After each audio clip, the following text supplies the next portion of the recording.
আসসালামু আলাইকুম রহমতুল্লাহ বরকাত। ইন্নাল হামদুলিল্লাহ ওয়াসসালাতু ওয়াসসালামু আলা রাসূলিল্লাহ বাদ। সকল প্রশংসা আল্লাহ রাব্বুল আলামিনের জন্য, যিনি আজ এই চমৎকার আয়োজনে আমাদেরকে অংশগ্রহণ করবার, হাজির হওয়ার, উপস্থিত হওয়ার তৌফিক দিয়েছেন। অসংখ্য দরুদ এবং সালাম নাজিল হোক সর্বকালের সর্বশ্রেষ্ঠ সেই মহামানবের প্রতি, যিনি মানবতার মুক্তির দূত হিসাবে আবির্ভূত হয়েছেন, বিশ্ব মানবতাকে কল্যাণ এবং মুক্তির পথ প্রদর্শন করে গেছেন। আল্লাহুম্মা সাল্লি আলাইহি আল্লাহুম্মা বারিক আলাইহি। উত্তরা ইউনিভার্সিটি কর্তৃক আয়োজিত আজকের এই সিরাত আয়োজনের সম্মানিত সভাপতি, অত্র প্রতিষ্ঠানের সম্মানিত শিক্ষকবৃন্দ এবং আমার প্রাণপ্রিয় শিক্ষার্থীবৃন্দ, সময় খুবই অল্প, এর মধ্যে আমাদের নির্দিষ্ট বিষয়ে কথা বলতে হবে, আবার আপনাদের প্রশ্নগুলোর উত্তরও দিতে হবে। এজন্য আমি অন্য প্রাসঙ্গিক কোনো কথা না বলে সরাসরি আমার মূল প্রসঙ্গে প্রবেশ করছি। আজকে আমাদের মূল অডিয়েন্স যেহেতু তরুণ এবং যুবকেরা, সেজন্য আমি প্রিয় নবী সাল্লাল্লাহু আলাইহি সাল্লামের তারুণ্যের কয়েকটি খণ্ড এবং ছোট ছোট চিত্র আপনাদের সামনে তুলে ধরতে চাই, যা আমাদের তরুণদের পথ দেখাবে, পথনির্দেশ করবে এবং তাদের জীবনকে বিনির্মাণ করতে সহায়কের ভূমিকা পালন করবে বলে আমি বিশ্বাস করি ইনশাআল্লাহ তাআলা। সম্মানিত উপস্থিতি,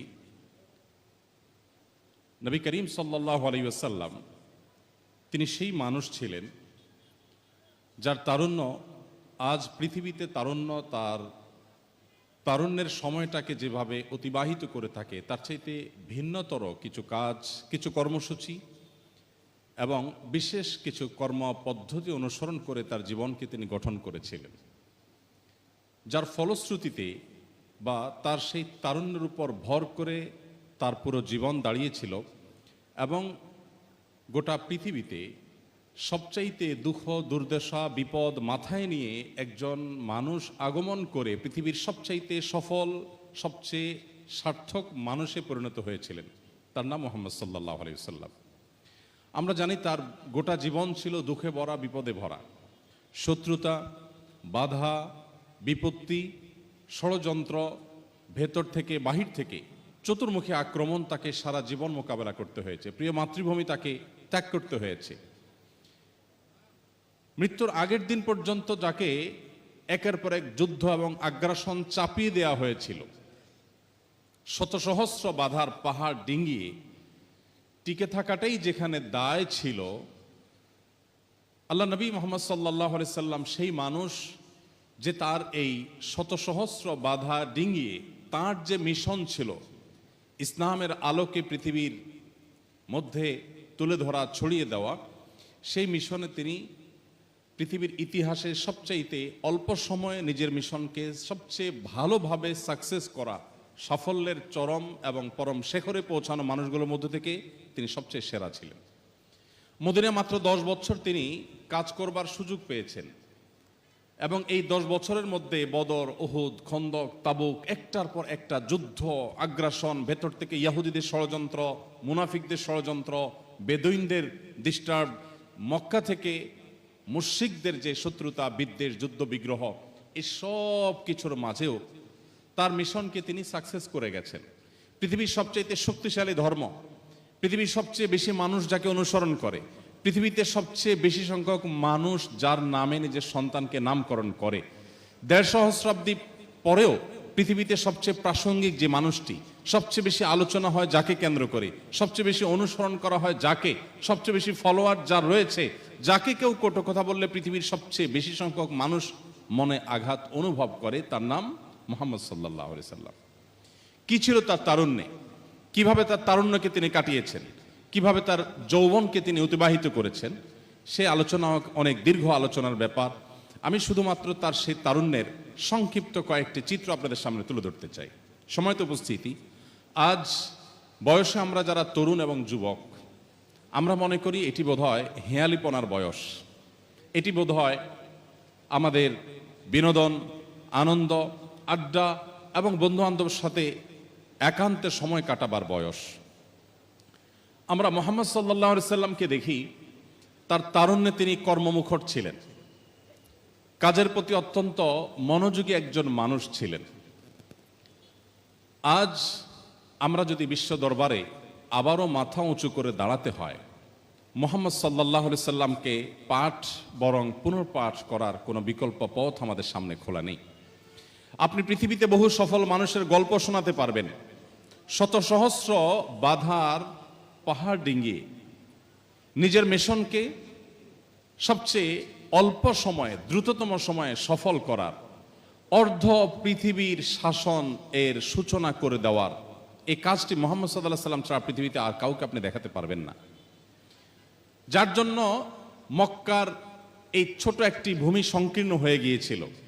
যিনি তার প্রিয় মাতৃভূমিতে টেকাটাই যার দায় ছিল, পাও রাখবার মতো কোনো জায়গা যখন তিনি পাচ্ছিলেন না, মদিনার মানুষেরা যাকে যখন ওয়েলকাম করে মক্কা থেকে এনে মদিনায় স্থান দিয়েছিল, জায়গা দিয়েছিল, আশ্রয় দিয়েছিল, সেই মুহাম্মদ সাল্লাল্লাহু আলাইহি সাল্লাম মাত্র 10 বছরের ব্যবধানে এমন এক রাষ্ট্র, এমন এক পৃথিবীর সূচনা করে গেছেন যে অল্প কিছু সময়ের মধ্যে খোলাফায়ে রাশেদার শাসন আমলে অর্ধ পৃথিবী মুসলমানদের প্রধানত হয়েছে।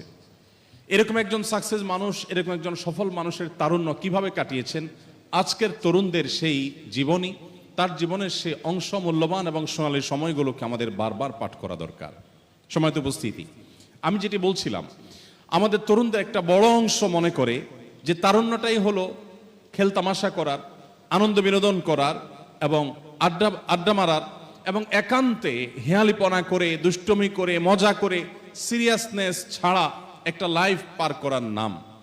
অথচ আমরা দেখি মুহাম্মদ সাল্লাল্লাহু আলাইহি সাল্লাম তার তারুণ্য থেকে অত্যন্ত সিরিয়াস ছিলেন তার কাজে কর্মে। বিশেষ করে সমাজের অর্থনীতিতে অবদান রাখবার জন্য একজন তরুণ হিসাবে আমাদের যে দারুণ ভূমিকা রাখার সুযোগ আছে, তার দৃষ্টান্ত রেখেছেন মুহাম্মদ সাল্লাল্লাহু আলাইহি সাল্লাম। তিনি এবং তার আগে যত নবী রাসূল এসেছেন পৃথিবীতে, সমস্ত নবী রাসূলরাই কম বেশি রাখালির কাজ করতেন। আপনারা জানেন রাখালের কাজটা অত্যন্ত কঠিন একটি কাজ, এবং এই কাজটি মুহাম্মদ সাল্লাল্লাহু আলাইহি সাল্লামও অন্যান্য নবীদের ধারা পরম্পরা হিসেবে তিনিও কিন্তু রাখালের কাজটা করেছেন। তার তারুণ্যের গুরুত্বপূর্ণ একটা সময় গেছে রাখালি করে। পশুদের রাখালি করতে গিয়ে, বিশেষ করে ছাগল চড়াবার যে কাজটি, এই কাজটি সমস্ত নবী রাসূলগণই কম বেশি করেছেন। কেন করেছেন? অনেক পশু থাকতে এই পশুর রাখালি করার দায়িত্বই আল্লাহ তাআলা নবী রাসূলদের কেন দিয়েছেন, এটা নিয়ে বহু গবেষণা আছে, বহু আলোচনা আছে, সেদিকে আমি যাচ্ছি না। শুধুমাত্র সংক্ষেপে এটুকু বলতে চাই, অন্য সমস্ত প্রাণীর চাইতে ছাগলের রাখালি করা বা ছাগল চড়ানোর কাজটা খুব কঠিন কাজ। ছাগলের নেচার হলো, যদি কেউ ছাগল চড়ায় থাকেন অথবা ছাগল চড়ানো দেখে থাকেন তাহলে অনুমান করতে পারবেন, ছাগলের নেচার হলো যে ছাগলকে আপনি যেদিকে ডাকবেন সে তার উল্টা দিকে যাবে। আপনি যদি ছাগলকে ডান দিকে টানেন তো ছাগল ধরেই নিবে সম্ভবত আমার রাজ্যের সকল দুঃখ এ ডান দিকেই আছে, সো আমার দায়িত্ব হলো বাম দিকে টানা। আপনি যদি এবার ছাগলের রায়ের সাথে, তার মতের সাথে ঐক্যমত পোষণ করে এবার আপনি বাম দিকে যেয়ে বলেন ঠিক আছে চলো তোমার দিকেই যাই, ছাগল এবার চিন্তা করবে ব্যাপার কি, এ লোক বামে কেন আসলো, তাহলে আমার ডানেই যেতে হবে। ছাগলের রাখালি করা খুব কঠিন একটা কাজ। অন্য অনেক বড় বড় পশু আছে যে পশুগুলোর রাখালি করা এত কঠিন কাজ নয়। এবং ছাগলের রাখাল যারা হন, বাংলা একটা কথাই আছে যে ছাগলের খুঁটি ধরা। ছাগল যে শক্ত করে খুঁটি ধরে, এটা কিন্তু খুব কঠিন একটা ব্যাপার।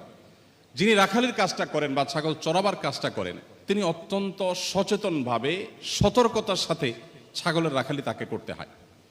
তিনি ছাগলের গলায় যে রশি আছে তার অপর প্রান্ত যে তার হাতে আছেন, তিনি যদি তেড়ামি করে, গোড়ামি করে অথবা গায়ের জোর খাটিয়ে ছাগল যখন খুঁটি ধরেছে সে যাবে না, বসে পড়েছে বা অন্যদিকে টানছে, তিনি যদি উল্টা দিকে টানতে শুরু করেন গায়ের জোরে, তাহলে ছাগল মারাও যেতে পারে, ফাঁস লেগে যেতে পারে, গলায় আহত হতে পারে, অনেক কিছু হতে পারে। একজন রাখাল সাধারণত ছাগলের গলার রশিটাকে তিনি ছাগলের সাথে তেড়ামি করে গায়ের জোরে টানতে টানতে নিয়ে যান না। আবার ছাগলের কথা শুনে ছাগল যেদিকে যায় সেদিকে যদি সে যেতে থাকে তাহলে তো কাঙ্ক্ষিত গন্তব্যে নিয়ে যাওয়া যাবে না। এক্ষেত্রে কখনো ছাগলকে তাড়া দিয়ে, কখনো পেছন থেকে তাড়া দিয়ে, কখনো সামনে থেকে রশি টেনে নানাভাবে কৌশলে তাকে তার গন্তব্যে নিয়ে যেতে হয়। নবী রাসূলদেরকে আল্লাহ রাব্বুল আলামিন ছাগল চড়াবার যে কাজটি সবাইকে করিয়েছেন, হয়তোবা এই কারণে অনেক গবেষকরা এটি বলেছেন যে সমাজের নানা শ্রেণী পেশার মানুষের মধ্যে যে অবাধ্য হওয়ার, আল্লাহর নাফরমানি করার প্রবণতা আছে, জাহান্নামমুখী টান আছে, আকর্ষণ আছে, সৃষ্টিগতভাবে মানুষের মধ্যে যে প্রবৃত্তি আছে, প্রবৃত্তি তাকে অন্যায় কাজের প্রতি টানে আকর্ষণ করে। সাধারণত সচরাচর ভালো কাজের প্রতি আকর্ষণ হয় না। এই জায়গা থেকে একজন নবী, একজন রাসূল কিভাবে তার জাতিকে অত্যন্ত কৌশলে, তার বুদ্ধিমত্তা দিয়ে, আল্লাহর দেয়া জ্ঞান এবং প্রজ্ঞা এবং হিকমা দিয়ে তাদেরকে কিভাবে জান্নাতের পথে নিয়ে আসবেন, সেই বিষয়ে তাদেরকে প্রশিক্ষণের অংশ হিসেবে এই কাজটি করিয়েছেন। তো আমাদের নবী সাল্লাল্লাহু আলাইহি সাল্লাম এই কাজটি অন্যান্য নবীদের ধারাবাহিকতা তিনিও করেছেন। তার তারুণ্যে যে সময়টা তিনি এই কাজ করেছেন, এই সময়টাতে তিনি তার এই কর্মমুখী জীবন যাপন না করলেও পারতেন। তিনি অন্য অনেকের মতো মক্কা যুবকদের মধ্যে একটা উল্লেখযোগ্য অংশ, যারা যুদ্ধ বিগ্রহ করে, অনেকে আছে যারা রাহাজানে ছিনতাই করে তাদের যৌবনের একটা অংশকে পার করত। বিশেষ করে আমরা সেই সময়ের কথা বলছি যখন জাহিলি যুগ ছিল, ইসলাম পূর্ব জাহিলি যুগের যে আরবদের তরুণদের যে অবস্থা ছিল, সেই অবস্থা থেকে আমাদের প্রিয় নবী সাল্লাল্লাহু আলাইহি ওয়াসাল্লাম সম্পূর্ণ ব্যতিক্রম ছিলেন। তিনি অত্যন্ত পরিশ্রমী একজন মানুষ ছিলেন, কর্মমুখর একজন মানুষ ছিলেন। তিনি তার এই বয়সের একটা পর্যায়ে যখন 20 বছর মাত্র পার হয়েছে, 20 পার হওয়ার সঙ্গে সঙ্গেই তার জীবনে সুযোগ আসে ব্যবসা করবার। মক্কার মানুষদের মধ্যে একটা কালচার ছিল, যাদের অর্থ আছে তারা অনেক উদ্যমী তরুণকে বা উদ্যমী ব্যবসায়ীকে তারা তাদের পুঁজি দিয়ে তৎকালীন সিরিয়াতে পাঠাতো। সিরিয়া থেকে তারা মক্কায় যে সমস্ত পণ্যের প্রয়োজন হতো সে সমস্ত পণ্য তারা আমদানি করত, আবার মক্কায় যে সমস্ত পণ্য পাওয়া যায় সেগুলো সেখানে রপ্তানি করত, অথবা নগদ অর্থ নিয়ে সেখান থেকে তারা মালামাল এনে মক্কায় বিক্রি করত। আবার কখনো নগদ অর্থ নিয়ে সেখানে কেনাবেচার কাজ সম্পন্ন করে প্রফিটের টাকাটা নিয়ে তারা মক্কায় ফিরত। তো এরই ধারাবাহিকতায় মুহাম্মদ সাল্লাল্লাহু আলাইহি সাল্লামের বয়স যখন 20 বছর পার হলো, তারপরে খাদিজা রাদিয়াল্লাহু তাআলা আনহা ছিলেন মক্কার অভিজাত একজন নারী, অত্যন্ত ধনাঢ্য একজন নারী, যার প্রচুর সম্পদ ছিল এবং তিনি ব্যবসা করতেন। তার ব্যবসা পরিচালনার পদ্ধতি হতো, সিরিয়াতে যারা যেত তাদের কাছে তিনি টাকা দিয়ে দিতেন, তাদের কাছে তখনকার মুদ্রা দিয়ে দিলে তারা সেখানে গিয়ে ব্যবসা করতেন এবং তার প্রফিটের অংশ ভাগ খাদিজা রাদিয়াল্লাহু তাআলা আনহাকে দিতেন। মুহাম্মদ সাল্লাল্লাহু আলাইহি সাল্লাম সম্পর্কে যখন খাদিজা রাদিয়াল্লাহু তাআলা শুনতে পেলেন যে একটা তরুণ মক্কায়, যিনি বিশ্বস্ত হিসেবে সবার কাছে ব্যাপকভাবে খ্যাতি অর্জন করেছেন, তার বিশ্বস্ততা এটা ছিল তখন প্রবাদ তুল্য, তখন খাদিজা রাদিয়াল্লাহু তাআলা আনহা তাকে ব্যবসা করবার অফার দিলেন, প্রস্তাব দিলেন এবং বললেন যে আমি আপনার মাধ্যমে ব্যবসা করতে চাই। নবী করিম সাল্লাল্লাহু আলাইহি সাল্লাম এই সুযোগ হাতছাড়া করলেন না, তিনি তার দেওয়া সে পুঁজি নিয়ে সিরিয়ায় চলে গেলেন। তার সাথে ছিলেন মাইসারা নামক একজন দাস, তাকে নিয়ে নবী করিম সাল্লাল্লাহু আলাইহি সাল্লাম চলে গেছেন সিরিয়াতে। সিরিয়া গিয়ে ব্যবসা করেছেন। প্রতিমধ্যে অনেক ঘটনা ঘটেছে অলৌকিক। আমরা জানি নবীদের নবুয়ত প্রকাশের আগে এবং পরে আল্লাহ রাব্বুল আলামিন তাদের মাধ্যমে অনেক অলৌকিক বিষয় আশয় প্রকাশ ঘটান তাদের নবুয়তের প্রমাণস্বরূপ। মাইসারা সেসব প্রত্যক্ষ করেছে এবং বিশ্বস্ততার সাথে নবী সাল্লাল্লাহু আলাইহি সাল্লাম ব্যবসা বাণিজ্য করে মক্কায় ফিরে এসেছেন। তিনি ফিরে আসার পর খাদিজা রাদিয়াল্লাহু তাআলা আনহা তার সম্পর্কে মাইসারার মুখ থেকে অনেক অলৌকিক ঘটনা দেখেছেন। সেখানকার এক পাদ্রী তার সম্পর্কে একটা ভবিষ্যৎবাণী করেছেন, সে বিষয়ে উল্লেখ করেছেন। আরও তার সততা, তার নিষ্ঠার, তার আমানতদারিতা, তার পেশাদারিত্ব, এই বিষয়গুলো শুনতে পেয়ে খাদিজা রাদিয়াল্লাহু তাআলা আনহা বেশ বিস্মিত হলেন। তিনি দীর্ঘদিন ব্যবসা করছিলেন মক্কা, অন্য কোনো মানুষকে অর্থ দিয়ে তিনি এত বেশি প্রফিটের চোখ কখনো দেখেননি, মুখ কখনো দেখেননি। যত বেশি প্রফিট পেয়েছেন মুহাম্মদ সাল্লাল্লাহু আলাইহি ওয়াসাল্লামের মাধ্যমে। তিনি দেখে অবাক হয়ে গেলেন যে আগের লোকদের সাথে ব্যবসা করেছি, তারা তো আমাকে এত লাভ দেয়নি। একই প্রক্রিয়ায় ব্যবসা হয়েছে কিন্তু এই লোক আমাকে অনেক লাভ দিয়েছে, তার মানে লোকটা বিশ্বস্ত, আমানতদার, পেশাদার, তিনি সিরিয়াস তার কাজের ব্যাপারে। তখন খাদিজা রাদিয়াল্লাহু তাআলা আনহা তারই এক বান্ধবীর মাধ্যমে মুহাম্মদ সাল্লাল্লাহু আলাইহি সাল্লামকে বিবাহের প্রস্তাব দেন। মুহাম্মদ সাল্লাল্লাহু আলাইহি সাল্লাম সে বিবাহের প্রস্তাবে সম্মতি দেন এবং তার চাচা আবু তালেব নিজে খুতবা দিয়ে সে বিবাহ সম্পন্ন করান। নবী করিম সাল্লাল্লাহু আলাইহি সাল্লামের জীবনের এই অংশটুকু আপনাদেরকে শোনাবার উদ্দেশ্য হলো, আমরা তরুণরা যারা মনে করি আমাদের এখনো কাজের বয়স হয়নি, আমাদের এখন খেলাধুলার বয়স, আনন্দ বিনোদনের বয়স, সংস্কৃতিতে ডুবে থাকার বয়স, আড্ডার মধ্যে আমাদের লেগে থাকার বয়স, আমার মনে হয় নবী করিম সাল্লাল্লাহু আলাইহি সাল্লামের এই জীবনীতে আমাদের জন্য শেখার মতো অনেক বিষয় রয়েছে, নেওয়ার মতো অনেক বিষয় রয়েছে। বিশেষ করে একজন মানুষ তার জীবনের কোনো অংশই তার কাছে মূল্যহীন হতে পারে না, তারুণ্য সবচেয়ে মূল্যবান বিষয়।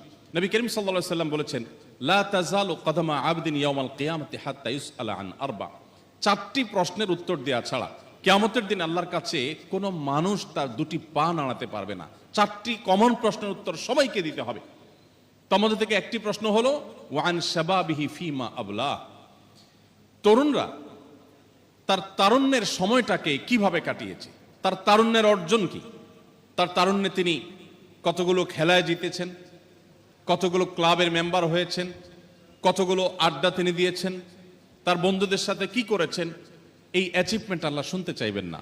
আল্লাহ শুনতে চাইবেন তার তারুণ্যের এই সময়টা তিনি পাপমুক্তভাবে, অপরাধমুক্তভাবে থেকে তিনি কতটা প্রোডাক্টিভ কাজ করতে পেরেছেন, তিনি কতটা ভালো কাজ সম্পাদন করতে পেরেছেন, তিনি কতটা ভালো কাজের সূচনা করতে পেরেছেন, ভিত্তি স্থাপন করতে পেরেছেন, তার তারুণ্যের অ্যাচিভমেন্ট কি আল্লাহ আলাদা করে জিজ্ঞাসা করবেন। অথচ আমাদের সমাজে ধরেই নেওয়া হয় যে আমাদের ইবাদত বন্দেগী, আমাদের ভালো কাজ, আমাদের নামাজ রোজা, আল্লাহর সঙ্গে একান্তে কথা বলা, দোয়া করা, সামাজিক কার্যক্রম, এসব, এমনকি পরিবারের দায়িত্বভার গ্রহণ করা, বাবা মার আয় উপার্জনে তাদের সাথে প্লাস করা, তাদের সাথে সহযোগীর ভূমিকা অবতীর্ণ হওয়া, আমরা ধরেই নেই যে এগুলো পড়ালেখার পরে যখন আমি চাকরি বাকরি করব, ব্যবসা বাণিজ্য করব, বড় হব, তখন আমি করব। আমি আমার ক্ষুদ্র জীবনের অংশ আপনাদের সঙ্গে খুব কিঞ্চিত শেয়ার করতে পারি। আমি আমার ছাত্র জীবনে দেশের মাদ্রাসার জগতের সবচেয়ে বড় মাদ্রাসা হাটহাজারী মাদ্রাসা যখন পড়াশোনা করি, তখন আমার বাবার জীবনে একটি দুঃসময় আসে। তিনি ব্যবসায়ী ছিলেন, হঠাৎ তার ব্যবসায় এমনভাবে লস হয়েছে যে তার সমস্ত পুঁজি হারিয়ে তিনি প্রায় পথে বসা দশা। আমি তখন বিলম্ব না করে সেখান থেকে মফস্বলের একটি মাদ্রাসা, যশোরের একটি মাদ্রাসায় এসে ভর্তি হই। সাধারণত হাটহাজারী মাদ্রাসা থেকে মফস্বলে কোনো মাদ্রাসায় গিয়ে ভর্তি হওয়ার নজির সাধারণত খুঁজে পাওয়া যাবে না, বাট আমি চলে এসেছি। কেন এসেছি? আমার বাবাকে হেল্প করতে হবে, অর্থনৈতিকভাবে তাকে সাপোর্ট দিতে হবে। আমি সেখানে এসে যশোর যুব প্রশিক্ষণ কেন্দ্রে ইমামতির দায়িত্ব নিয়েছি এবং সেখানে কোরআন পাঠদানের শিক্ষকতার দায়িত্ব নিয়েছি। এই দায়িত্ব পালন যখন আমি করি তখন আমার বয়স অনেক কম, আমার বয়স তখন 17 কি 18 এরকম হবে। এরকম বয়সে আমি সেখানে এসে এই দায়িত্ব পালন করে, আরো কম হবে, বোধহয় 16 কি 17 হবে। আমি এই দায়িত্ব পালন করে প্রতি মাসে উপার্জন করে বাবাকে আমার সে উপার্জনের সবটুকুন টাকা তুলে দিতাম। তখন আমি যে বেতন পেতাম সম্ভবত 600 টাকা বেতন পেতাম। আমার মনে পড়ে আমার জীবনে 4 বছর আমি সেখানে দায়িত্ব পালন করেছি, 600 টাকা থেকে 6 টাকা কোনোদিন আমি কেটে রাখিনি। 600 টাকার সবটুকুন টাকা বাবার হাতে তুলে দিতাম। উদ্দেশ্য ছিল যে বাবার যাতে চলতে একটু সহজ হয়, সুবিধা হয়, তার জন্য সাপোর্ট হয়। আমি নিজে কষ্ট করে চলতাম এবং 3 থেকে 4 কিলোমিটার বাইসাইকেল রান করে ক্লাস করতাম, যেতাম। এবং এই সময়ের মধ্যে, 4 বছরের মধ্যে আমার জীবনের সবচেয়ে, ছাত্র জীবনের সবচেয়ে সাফল্য, কওমি মাদ্রাসা শিক্ষা বোর্ডের অধীনে 10 stand, 3rd stand, 2nd stand, সারা দেশের সব কওমি মাদ্রাসাগুলোর একটাই বোর্ড আপনারা জানেন, সে বোর্ডে 10ম স্থান, 3য় স্থান এবং 2য় স্থান এবং সর্বশেষ এসে 1ম স্থান ইফতাতে। সারা দেশে সমস্ত ছাত্রদের মধ্যে কম্পিটিশন করে এই স্থানগুলো আল্লাহ তাআলা আমাকে অর্জন করার তৌফিক দিয়েছেন। আমি কিন্তু একই সঙ্গে উপার্জন করছি এবং আমার বাবার ফ্যামিলিতে সাপোর্ট দিচ্ছি।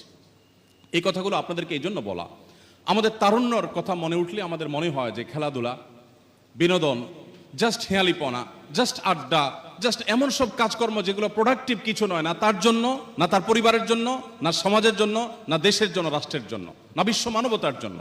আমরা সেই নবীর উম্মত যেই নবী তার তারুণ্য থেকেই সমাজের অর্থনীতিকে সচল রাখবার জন্য ভূমিকা রেখেছেন, যে নবী তার তারুণ্য থেকেই ব্যবসা বাণিজ্য করেছেন, যে নবী তার তারুণ্য থেকে তার বিশ্বস্ততার প্রমাণ দিয়েছেন, যে নবীর বিশ্বস্ততার কারণে মক্কার সমস্ত মানুষেরা, এমনকি তার শত্রুতা যারা লালন করত তার প্রতি, সে মক্কার মুশরিকরা পর্যন্ত যাকে আল আমিন এবং বিশ্বস্ত মানুষ হিসাবে উপাধি দিতে বাধ্য হয়েছে। সম্মানিত উপস্থিতি, আমি আজ আপনাদের কাছে সেজন্য উদাত্ত আহ্বান রাখতে চাই, আসুন আমাদের তারুণ্যকে আমরা প্রোডাক্টিভ কাজে ব্যয় করার চেষ্টা করি। এটি মুহাম্মদ সাল্লাল্লাহু আলাইহি সাল্লামের আদর্শ, এটি মুহাম্মদ সাল্লাল্লাহু আলাইহি সাল্লামের তারুণ্য থেকে পাওয়া আমাদের শিক্ষা। নবী করিম সাল্লাল্লাহু আলাইহি সাল্লাম তার তারুণ্যে যে ব্যবসা করেছেন, শুধু তাই নয়, তার সারা জীবন তিনি ব্যবসার প্রতি মানুষকে উৎসাহিত করেছেন।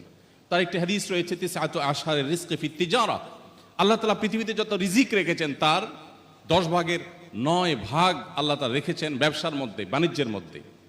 আমাদের তরুণদের উল্লেখযোগ্য অংশ এখনো পর্যন্ত চাকরির জন্য তারা মরিয়া থাকে, তারা চাকরি করতে চায়, বিশেষ করে উদ্যোক্তা হতে চায় না, ব্যবসা করতে চায় না। আপনারা জানেন গোটা পৃথিবীতে ইহুদিরা যে প্রভাব বিস্তার করে আছে, আজ গোটা পৃথিবীতে তারা যে তাদের ছড়ি ঘুরাচ্ছে, গোটা পৃথিবীর অর্থনীতিতে, গোটা পৃথিবীর রাজনীতিতে, সবকিছুতে তারা প্রভাব বিস্তার করছে। সংখ্যায় তারা খুবই নগণ্য, কিন্তু তারা এই যে কাজটা করতে পারছে, এর অন্যতম সিক্রেটসগুলোর একটি হলো প্রত্যেক ইহুদি প্রত্যেকে তারা উদ্যোক্তা হওয়ার চেষ্টা করে। পৃথিবীর বড় বড় উদ্যোগগুলো আপনারা আমার চেয়ে ভালো জানেন, সবগুলো ইহুদিদের কন্ট্রোলে। দুর্ভাগ্য সেই মুসলিম তরুণের জন্য, যে মুসলিম তরুণ চাকরি করার জন্য, অন্য অর্থে আরো সহজ অর্থে সরল অর্থে চাকর হওয়ার জন্য যে মুসলিম তরুণ চেষ্টা করে। আমি আপনাদেরকে উদাত্ত আহ্বান রাখতে চাই, আমাদের নবী মুহাম্মদ সাল্লাল্লাহু আলাইহি সাল্লাম তিনি চাকরি করেছেন, চাকরিকে আমি খারাপ বলছি না, তিনি অন্যের অধীনে কাজ করেছেন, কিন্তু তার জীবনের বড় অংশ কেটেছে চাকরি করে নয়, ব্যবসা করে, উদ্যোক্তা হয়ে। মনে রাখবেন, কোনো কাজ কখনো ছোট হয় না। আপনি ক্ষুদ্র থেকে ক্ষুদ্র কাজ শুরু করেন আল্লাহর উপরে ভরসা করি, আপনার তারুণ্যের যে অবসর সময়টা, সেই সময়টাতে আপনি প্রোডাক্টিভ কাজ করেন, সেখান থেকে দেখবেন আপনি অনেক মানুষের উপার্জনের পথ উন্মোচন করতে পেরেছেন। আল্লাহ আপনার জীবনে বারাকা দিয়েছে, আপনি জীবনে অনেক হেয়ালিপনা থেকে, অনেক ভুল বিচ্যুতি থেকে বেঁচে থাকতে পারবেন যদি আপনার তারুণ্যের অবসর সময়টাকে প্ল্যান ওয়াইজ আপনি কাটাতে পারেন। এজন্য আমি আপনাদের উদাত্ত আহ্বান রাখতে চাই, আপনারা পড়াশোনা শেষে, এমনকি পড়াশোনা চলাকালীন সময় আপনারা কোনো না কোনো উদ্যোগের সাথে সম্পৃক্ত হয়ে যাবেন। আমরা সুন্নাহ ফাউন্ডেশন থেকে এদেশের বেকার তরুণ তরুণীদেরকে তাদের কর্মসংস্থান করে দেওয়ার জন্য, তাদেরকে ব্যবসার পথে তুলে দেবার জন্য আমরা আসুন্না স্কিল ডেভেলপমেন্ট ইনস্টিটিউট করেছি। এখান থেকে আমরা নানামুখী প্রশিক্ষণ দিয়ে যুবকদেরকে, যারা চাকরি করতে আগ্রহী, প্রথমে ব্যবসা করতে যারা আগ্রহী নন, শিখতে চান, তাদেরকে আমরা বিভিন্ন প্রতিষ্ঠানে চাকরি দেওয়ার উদ্যোগ নেই। আর যারা ব্যবসা করতে চান, বিশেষ করে মেয়েদেরকে প্রশিক্ষণের পর বাসায় বসে তার নিজের উপার্জনে যে করবার মতো সেই উপার্জন উপকরণ দিয়ে তাদেরকে আমরা তাদের পথে নিজের পায়ে দাঁড়াবার ব্যবস্থা আমরা করে দেওয়ার চেষ্টা করি। আসুন্নাহ ফাউন্ডেশনের এই ক্ষুদ্র প্রচেষ্টা, এটা আরো বৃহৎ আকারে করা সম্ভব হবে। আমাদের যে স্বপ্ন, সেটা আরো ভালোভাবে বাস্তবায়ন করা সম্ভব হবে যদি আপনারা সবাই উদ্যোক্তা হন এবং ব্যবসার ক্ষেত্রে সামিল হন। আমি আপনাদেরকে বিনয়ের সাথে আহ্বান করতে চাই, আসুন সবাই উদ্যোক্তা হওয়ার চেষ্টা করুন এবং উদ্যোক্তা হওয়ার জন্য যা যা প্রয়োজন, সেই প্রশিক্ষণ, সেই ট্রেনিং, সেই রিহার্সেল, সেই জানাশোনা, সে বিষয়ে জ্ঞান অর্জন করা, সেই অভিজ্ঞতা অর্জন করা, সেগুলো আমাদেরকে করতে হবে। আমাদের তারুণ্য থেকে যদি আমরা এই কাজগুলো করি, তাহলে হবে নবী করিম সাল্লাল্লাহু আলাইহি সাল্লামের প্রকৃত অনুসরণ এবং তার তারুণ্যকে অনুসরণ করে আমাদের জীবনকে কাটানো। সম্মানিত উপস্থিতি, নবী করিম সাল্লাল্লাহু আলাইহি সাল্লামের তারুণ্যের আরেকটি গুরুত্বপূর্ণ দিক হলো, সমাজে সচরাচর সকল যুগেই মুরব্বী শ্রেণীর মানুষ, অভিজ্ঞ, পোড় খাওয়া এবং বয়সে যারা সিনিয়র, তারাই সাধারণত সমাজে যে কোনো নিজেদের মধ্যকার সমাজের মধ্যে বিবাদমান বিভিন্ন বিতর্ক, বর্ষা, মতভিন্নতা, ঝগড়া, ফাসাদ, এগুলোর মীমাংসার কাজটা করেন। মুহাম্মদ সাল্লাল্লাহু আলাইহি সাল্লাম সেই তরুণ ছিলেন যিনি তারুণ্য থেকেই সমাজের মানুষের মধ্যকার বিবাদমান সমস্ত ঝগড়া, ফাসাদ দূর করবার জন্য সব প্রণোদিত হয়ে তিনি উদ্যোগী হতেন এবং তিনি সেগুলো দূর করার জন্য ভূমিকা রাখতেন। ঐতিহাসিক একটা ঘটনা প্রত্যেক সিরাত পাঠক মাত্রই জানেন, আপনারা বারবার হয়তো পড়েছেন। নবী করিম সাল্লাল্লাহু আলাইহি সাল্লামের তারুণ্যে, তার যৌবন বয়সে এরকম একটি কাজ করবার সুযোগ এসেছে, যখন মক্কার কাবা ঘরকে পুনর্নির্মাণ করবার উদ্যোগ নেওয়া হয়েছিল। নবী করিম সাল্লাল্লাহু আলাইহি সাল্লামের দাদা আব্দুল মুত্তালিবের নেতৃত্বে এবং কুরাইশ বংশের নেতৃস্থানীয় ব্যক্তিবর্গের উদ্যোগে মক্কার কাবা ঘরের যে দেয়াল, যে স্থাপনা, এটা বহু পুরাতন হওয়ার কারণে এটা ভেঙে পড়ছিল এবং কিছু অংশ ধ্বংসপ্রাপ্ত হয়েছে। সেখানে যে কেউ লাফ দিয়ে প্রবেশ করে যেতে পারত। তখন তারা উদ্যোগ নিলেন যে এটাকে পুনর্নির্মাণ করা হবে। পুনর্নির্মাণের উদ্যোগ যখন নেওয়া হলো, পুনর্নির্মাণ করাও হলো, যখন এটার ফিনিশিংয়ে এসে আমরা যে হাজরা আসওয়াদ পাথর দেখি, কালো পাথর, এই পাথরটি স্থাপন করার প্রশ্ন আসলো, তখন তাদের মধ্যে মতবিরোধ দেখা দিল। কুরাইশের বিভিন্ন অংশ, তাদের বিভিন্ন উপগোত্র, তাদের মধ্যে এটা নিয়ে বিবাদ, বৎসা শুরু হয়ে গেল, কে এই সম্মানজনক কাজটা করবে।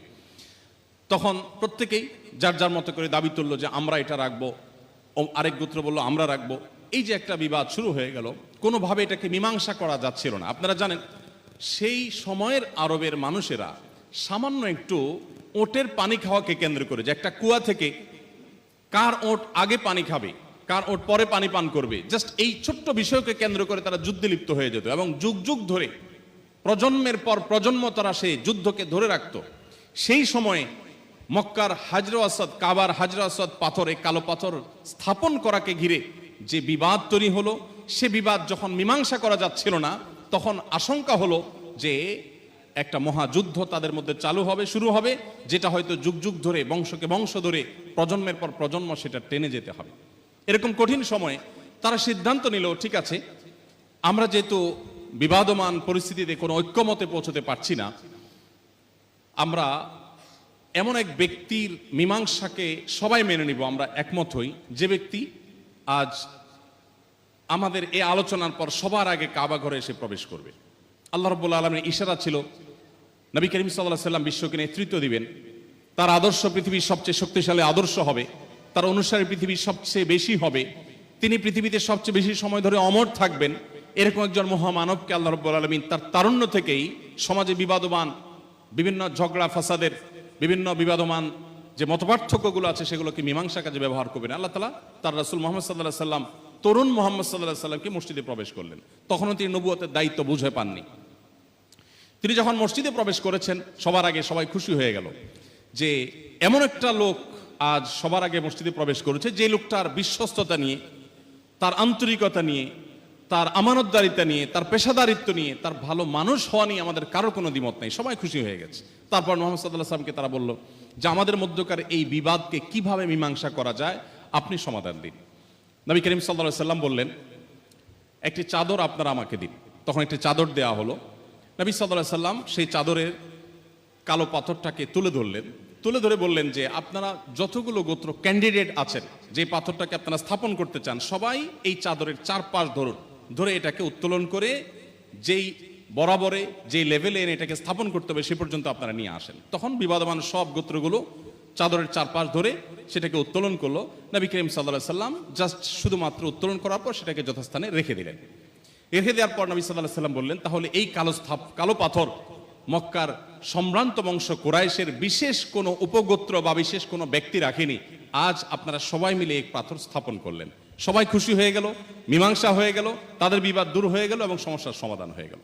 আজ এই গল্পটি আপনাদেরকে শোনাবার উদ্দেশ্য হলো, আমার তরুণ বন্ধুরা, আমরা আজকের সমাজে কোথাও কোনো গন্ডগোল হলে সেখানে কোনো তরুণের চেহারা কল্পনা করতে হয় দুর্ভাগ্যজনকভাবে। কোনো বাসে কোনো হেল্পারকে মারধর করার কোনো ঘটনা শুনলে সেখানে কোনো কলেজ বা ইউনিভার্সিটি কোনো স্টুডেন্ট থাকতে পারে, সেই ধারণা আমাদের জন্ম হয়। কোথাও কোনো গন্ডগোল ফাসাদ হলে সেখানে সমাজের অন্য বয়সীদের তো বটেই, তরুণদের সেখানে অন্তর্ভুক্তির বিষয়টি আমাদের সামনে ফুটে ওঠে। মাস্তানি করা, গায়ের জোর দেখানো, ঝগড়া ফাসাদ সৃষ্টি করা, এরকম একটা আবহ আমাদের সমাজের তরুণদের একটা অংশকে আমরা দেখি তারা সৃষ্টি করে। মুহাম্মদ সাল্লাল্লাহু আলাইহি সাল্লামের অনুসারী হিসাবে অ্যাজ এ মুসলিম আমরা যদি সমাজে বরং যে কোনো বিবাদকে মীমাংসা করবার জন্য, যে কোনো বিবাদকে দূর করবার জন্য আমরা যদি উদ্যোগী হই, তবেই হবে সেটি হবে নবী করিম সাল্লাল্লাহু আলাইহি সাল্লামের প্রকৃত অনুসরণ। আল্লাহ তাআলা আমাদের সবাইকে সেই তৌফিক দান করুন। নবী করিম সাল্লাল্লাহু আলাইহি সাল্লামের তারুণ্যের আরো দু একটি দিক আমি তুলে ধরতে চাই। নবী করিম সাল্লাল্লাহু আলাইহি ওয়াসাল্লাম তিনি তার তারুণ্যকে সব সময় চেষ্টা করতেন সকল প্রকার কলুষ থেকে মুক্ত রাখবার। আমাদের সমাজে অঘোষিতভাবে এটা এস্টাবলিশড হয়ে গেছে যে তারুণ্য এটা ইবাদতের জন্য উপযুক্ত বয়স নয়। কোনো তরুণ যদি নামাজ কালাম পড়া ধরে, কোনো তরুণ যদি দাড়ি রাখে, কোনো তরুণী যদি হিজাব করে, কোনো তরুণী যদি শালীন পোশাক পরিধান করে, কোনো তরুণ যদি ভালো কোনো কাজ করে, সমাজের মানুষ অনেকটা অবাক হয়ে যায়, খোদ বাবা মা অবাক হয়ে যায়। ব্যাপার কি, এই বয়সে এসব কি দরকার? তার মানে হলো এই বয়সটা হলো পাগলামি করার, এই বয়সটা হলো উন্মাদনার, এই বয়সটা হলো হেয়ালিপনার, এই বয়সটা হলো উচ্ছৃঙ্খলতার, এই বয়সটা হলো যত সব অন্যায়, অবিচার, অত্যাচার, এ সমস্ত কাজের। ভালো হতে হবে কখন? যখন আসলে আর খারাপ কাজ করার কোনো শক্তি থাকবে না। রিটায়ারমেন্টের পরে, বৃদ্ধ হওয়ার পর, তখন তসবিহ নিয়ে মসজিদে বসে যেতে হবে, অথবা তবলিগের চিল্লায় চলে যেতে হবে, কোনো পীরের মুরিদ হইতে হবে, মসজিদে গিয়ে বসে থাকতে হবে। মসজিদের মুয়াজ্জিন খাদেম তারা ঠেলে বের করবে, চাচা বাসায় যাবেন না। ওই বয়সটাকে আমরা রেখে দিয়েছি ইবাদত বন্দেগীর জন্য। খুবই দুর্ভাগ্য। আমি আবারও সেই হাদিস রিপিট করতে চাই। প্রিয় নবী সাল্লাল্লাহু আলাইহি সাল্লাম বলেছেন, যৌবনকালে আপনি কি করেছেন, এই প্রশ্নের উত্তর আপনাকে আলাদা করে আল্লাহ তাআলা জানতে চাইবেন এবং এই প্রশ্নের উত্তর আপনাকে দিতে হবে। নবী করিম সাল্লাল্লাহু আলাইহি সাল্লাম আমাদের তারুণ্যকে ইবাদতের মধ্যে, ভালো কাজের মধ্যে কাটাবার নির্দেশ করেছেন। দেখুন, আমাদের সমাজে তারুণ্যকে ভালো কাজে কাটাতে হয় না, এই যে একটা ধারণা এস্টাবলিশড হয়ে গেছে, যার ফলশ্রুতিতে বার্ধক্যের সময়টার জন্য আমরা ইবাদতকে তোলা রেখে দেই, আমরা জমা রেখে দিই যে বার্ধক্যে আমরা করব। যারা নিজের ইবাদত এবং ভালো কাজকে বার্ধক্যের জন্য তোলা রেখে দিয়েছেন। আপনাদেরকে আমি বলতে চাই, সেই সময়টাতে আপনার তারুণ্যে করা বিভিন্ন অপরাধ, বিভিন্ন অন্যায়, বিভিন্ন অবিচার, কখনো কোনো রিকশাওয়ালার উপরে হামলে পড়েছেন দু চার বন্ধু মিলে, তারুণ্যের উচ্ছলতার কারণে কখনো কোথাও মাস্তানি করে অবিচার করেছেন, কাউকে গালমন্দ করেছেন, কখনো হেয়ালিপনা করে কোনো অশ্লীলতায় গা ডুবিয়েছেন। আপনি যে বয়সে এসে ভালো কাজ করতে চাইবেন, ইবাদত করতে চাইবেন, সেই বয়সে আপনার সেই চিত্রগুলো সব চোখের সামনে ভেসে উঠবে। আপনি একটা সময় প্রচন্ড খারাপ মানুষ ছিলেন, আপনি অনেক অন্যায় অবিচার করেছেন, আপনি অনেক নোংরামতে জড়িয়েছিলেন। এই বিষয়গুলো আপনাকে তাড়িয়ে বেড়াবে। অপরাধ বোধের এই অদৃশ্য দাহন আপনাকে জ্বালাতে থাকবে। আপনি মানুষের চোখে ফেরেশতা হয়ে যেতে পারেন, হাজী সাহেব হয়ে যেতে পারেন, মসজিদ কমিটির সেক্রেটারি সভাপতি সাহেব হয়ে যেতে পারেন, কিন্তু দিন শেষে আপনার নিজের ভেতর থেকে আপনাকে বলবে, আমি তো মেয়েদেরকে টিজ করতাম বন্ধুদের সাথে, আমি তো অন্যের প্রাইভেসিকে হরণ করতাম, আমি তো অনেক নোংরামি নষ্টামির সাথে জড়িয়েছিলাম, আমি অনেক মাস্তানি মাতবরি করে নিরীহ মানুষের উপরে জুলুম করেছিলাম, আমি মিথ্যাচারে ডুবেছিলাম, আমি অন্যায় অশ্লীলতায় ডুবেছিলাম। সেই চিত্রগুলো যখন আপনার চোখের সামনে ভেসে উঠবে, তখন আপনার বার্ধক্যের কোনো ইবাদত আপনাকে তৃপ্তি দিবে না, কোনো সেজদা আপনার পরিতৃপ্তি আনবে না, কোনো ভালো কাজ আপনাকে তৃপ্ত করবে না, আপনার শত শত হাজার হাজার লক্ষ লক্ষ টাকার দান আপনাকে কখনো তৃপ্তি এনে দিবে না। এজন্য ভালো কাজের বয়স বার্ধক্য নয়, বরং তারুণ্য। নবী করিম সাল্লাল্লাহু আলাইহি সাল্লামের সেই হাদিসটি আপনারা নিশ্চয়ই জানেন। 7 শ্রেণীর মানুষকে আল্লাহ রাব্বুল আলামিন কিয়ামতের ভয়াবহতম দিনে আরশের নিচে ভিআইপি প্যান্ডেলে স্থান দিবেন। কিয়ামতের যে দুঃসহ পরিস্থিতি থাকবে, মাথার খুব কাছাকাছি সূর্য অবস্থান করবে। বৈজ্ঞানিকভাবে এত কাছাকাছি অবস্থান করলে মানুষ ছাই হয়ে যাওয়ার কথা, কিন্তু হবে না। আখিরাতের সেই জগৎটা ডিফারেন্ট হবে। মানুষকে আল্লাহ তাআলা এমনভাবে সৃষ্টি করে মানুষের মরণ বলতে কিছু থাকবে না, জাস্ট আযাব হবে, শাস্তি হবে। সেই ভয়াবহ দুঃসহ পরিস্থিতিতে আল্লাহ তাআলা আরশের নিচে যাদেরকে ছায়া দিবেন, সেই 7 শ্রেণী মানুষের মধ্যে এক শ্রেণী হলো শাবুন নাশা ফি ইবাদাতিল্লাহ, সেই তরুণ যে তরুণ তার তারুণ্যকে আল্লাহর ইবাদতে কাটিয়েছে। আমি আমার তরুণ বন্ধুদেরকে বলতে চাই, তারুণ্যে আপনি বহু হেয়ালিপনা করেছেন, অনেক খেয়াল খুশি মতো চলেছেন, বন্ধুদের সাথে হাসি তামাশা আড্ডাবাজি করে কাটিয়েছেন। সালাহাতু সঙ্গে বুদি দিল খারাস আজ মুদে এক জামানা খাকে বাস। ফার্সি ভাষার একজন কবির একটা কবিতার অংশ আমি পাঠ করলাম। তিনি বলেছেন, বহুকাল তো পাথর হয়ে কাটিয়েছ, কিছু সময়ের জন্য একটু মাটি হয়ে দেখো। পাথর হওয়ার কি অনুভূতি, সেটা তুমি অনেক ট্রাই করেছ।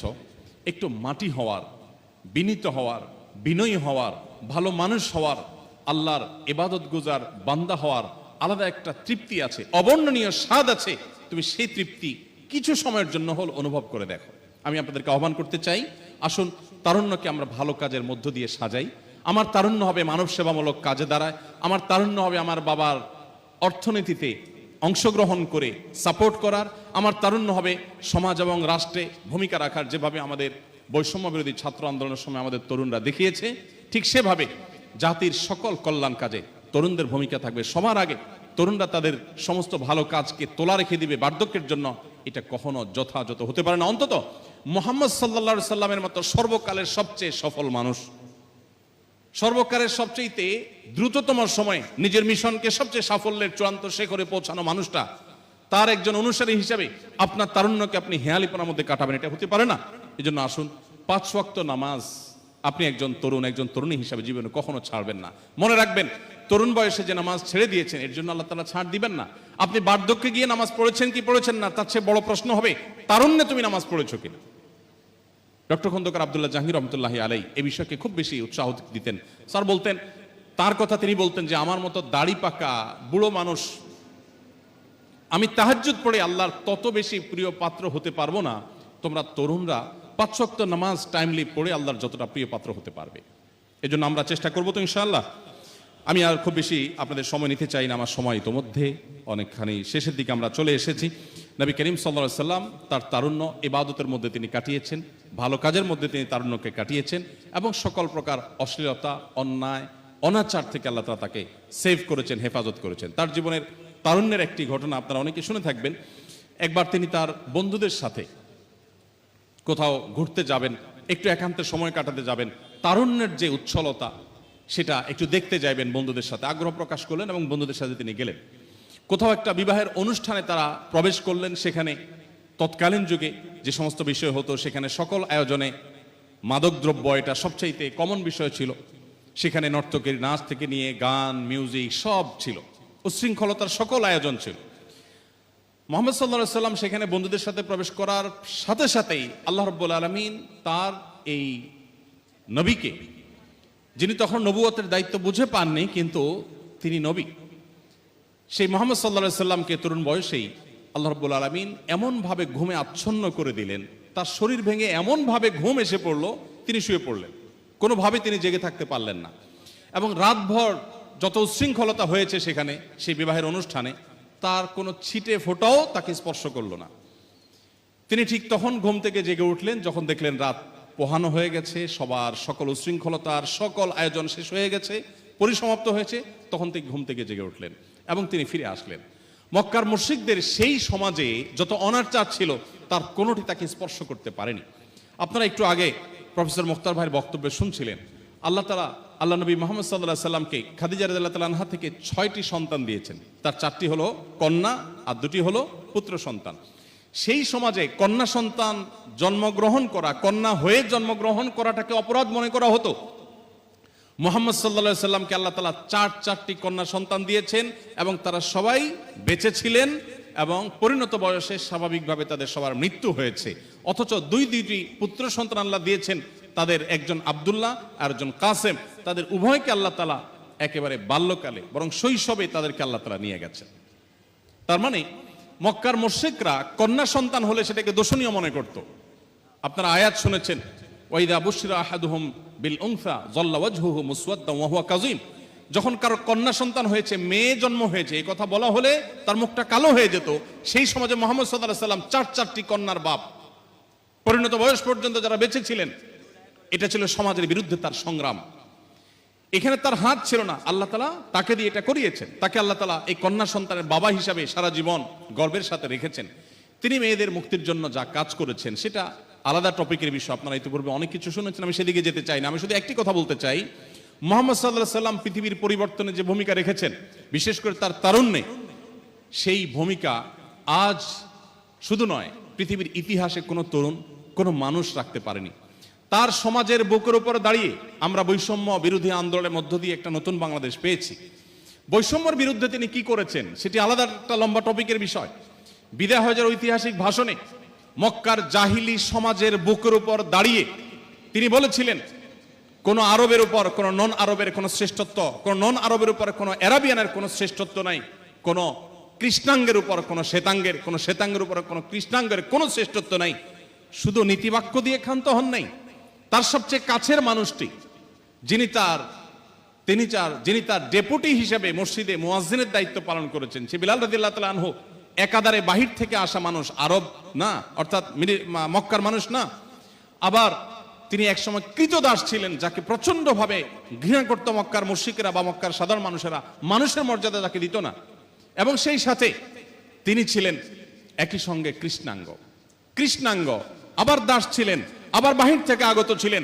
এতগুলো নেগেটিভ বিষয় থাকা সত্ত্বেও নবী করিম সাল্লাল্লাহু আলাইহি সাল্লাম তাকে তার মুয়াজ্জিন হিসেবে নিয়োগ দিয়েছেন।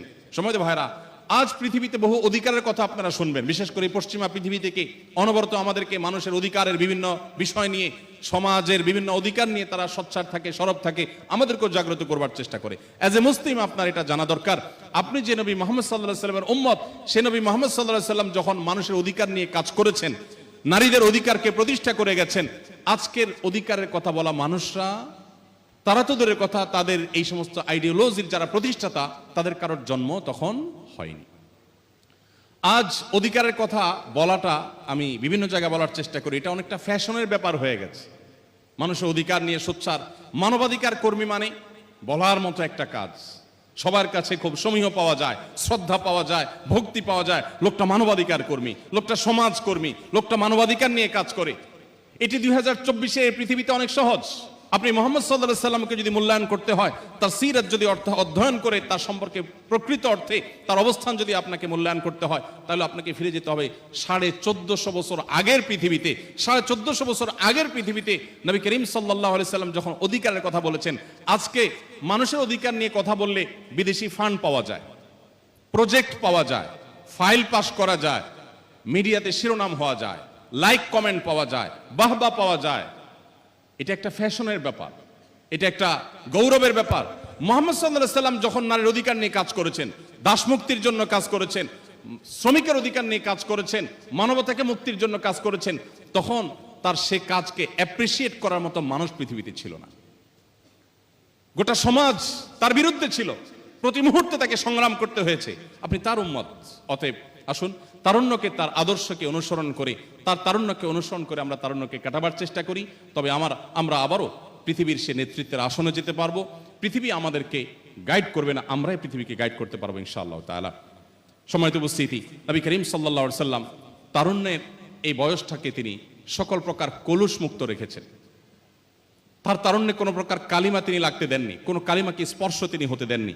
তার তারুণ্যের সবটুকুন সময় তিনি আল্লাহর আনুগত্যে কাটিয়েছেন এবং সকল অন্যায় অশ্লীলতা থেকে বিরত রেখেছেন। আমি আপনাদেরকে বিশেষ করে নবী সাল্লাল্লাহু আলাইহি সাল্লামের এই অধ্যায়টাতে আপনাদের মনোযোগ আকর্ষণ করতে চাই।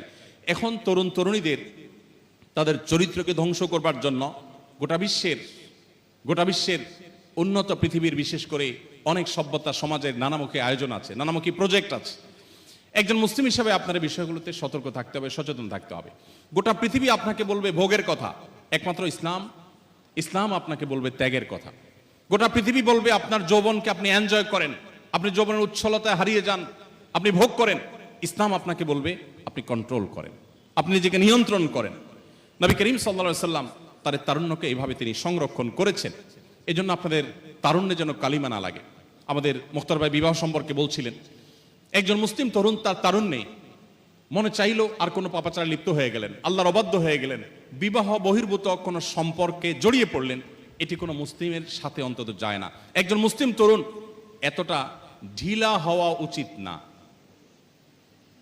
এতটা তার নিজের যেখানে খুশি সেখানে তিনি কাত হয়ে গেলেন, সেখানে তিনি একেবারে এঙ্গেজ হয়ে গেলেন, সেখানে তিনি নত হয়ে গেলেন, এটা মুসলিম তরুণের সাথে অন্তত যায় না।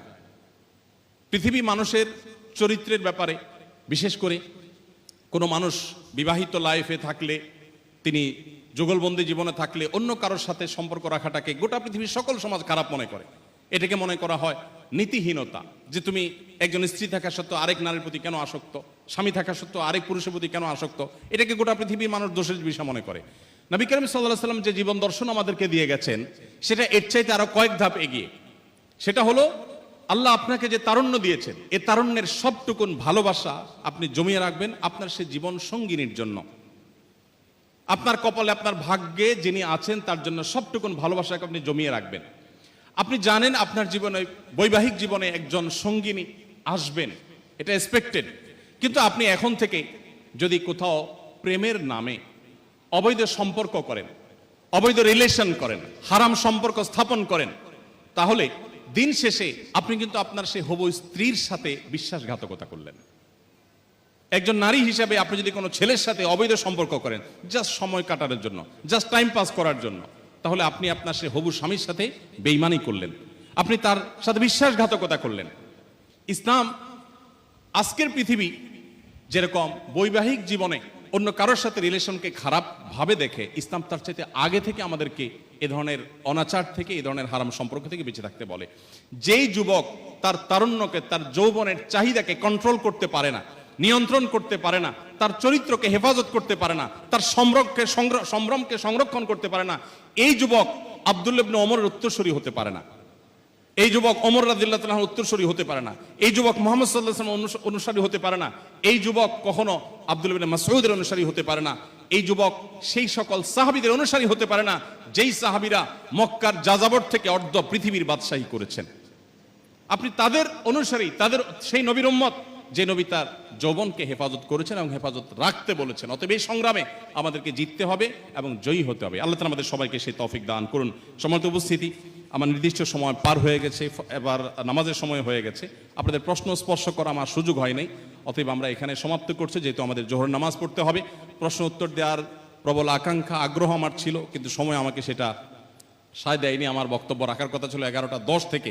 আমি সাধারণ অনুষ্ঠানে আমার নির্দিষ্ট সময়ের আগেই প্রবেশ করি, আজকেও সেটা করেছি, কিন্তু আমি 1.5 ঘন্টা পরে স্লট পেয়েছি, যার কারণে প্রশ্ন উত্তর আমি দিতে পারলাম না, আমি দুঃখ প্রকাশ করছি। ইনশাআল্লাহ বিদিনিল্লাহ যদি সুযোগ থাকে ইনশাআল্লাহ কখনো আমি দেওয়ার চেষ্টা করব। আল্লাহ তাআলা আমাদের সবাইকে উপকারী যে কথাগুলো আমরা শুনলাম সেগুলো অনুযায়ী আমল করার তৌফিক দান করুন। আমি যদি ভালো কিছু বলে থাকি আল্লাহর তরফ থেকে, নিশ্চয়ই সেগুলো আপনারা আমল করার চেষ্টা করবেন। আর ভুল করে কিছু বলে থাকলে সেটি আমার এবং শয়তানের তরফ থেকে। আবারও উত্তরা ইউনিভার্সিটিকে বিশেষভাবে ধন্যবাদ জানাই, ইউনিভার্সিটি প্রশাসনকে, কর্তৃপক্ষকে, ভিসি মহোদয় সহ, প্রভিসি, প্রক্টর এবং ডিন সহ অন্যান্য রেজিস্ট্রার মহোদয় সহ সকল শিক্ষক এবং শিক্ষার্থীদেরকে আমি বিশেষভাবে ধন্যবাদ জানাই। আর স্পেশাল থ্যাঙ্কস জানাই সে সকল তরুণদের, সে সকল আমাদের শিক্ষার্থী ভাইদের যাদের অক্লান্ত পরিশ্রমে এই প্রোগ্রামটি পর্যন্ত এসেছে। আমি জানি একটা ইউনিভার্সিটিতে এই ধরনের প্রোগ্রাম আয়োজন করার পেছনে নেপথ্যের নায়কের ভূমিকা অনেক তরুণরা থাকেন। আল্লাহ তাআলা সেই তরুণদেরকে দিনের জন্য, ইসলামের জন্য, বিশ্ব মানবতার জন্য, আমাদের প্রিয় স্বদেশের জন্য অগ্রণী ভূমিকা পালন করার মতো মানুষ হওয়ার তৌফিক তাদেরকে দান করুন। সেই দোয়া ব্যক্ত করে শেষ করছি। আসসালামু আলাইকুম ওয়া রাহমাতুল্লাহি ওয়া বারাকাতুহু।